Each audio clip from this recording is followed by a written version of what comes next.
A powerful 7.7 magnitude earthquake struck central Myanmar today at approximately 12:50 p.m. local time, causing widespread destruction and panic. The epicenter was near Mandalay, Myanmar's second largest city, leading to significant damage in the area. In Mandalay, numerous buildings collapsed, including the 11-story Sky Villa condo, which partially collapsed by 5 floors. Historical sites such as the Mahamuni Pagoda and the Maha Ongni Banzan Monastery sustained severe damage. The Ava Bridge in Sagaing was also destroyed.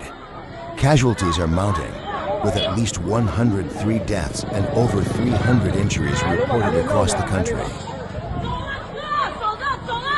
The earthquake's impact extended beyond Myanmar. In Bangkok, Thailand, a high-rise building under construction collapsed, resulting in at least 3 deaths and approximately 90 individuals missing.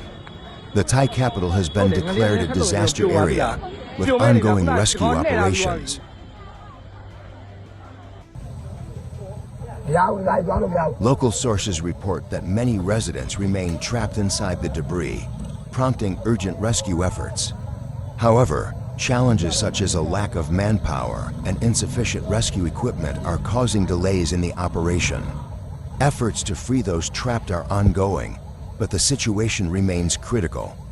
Authorities and volunteers are working tirelessly to address the immediate needs and provide aid to the affected individuals.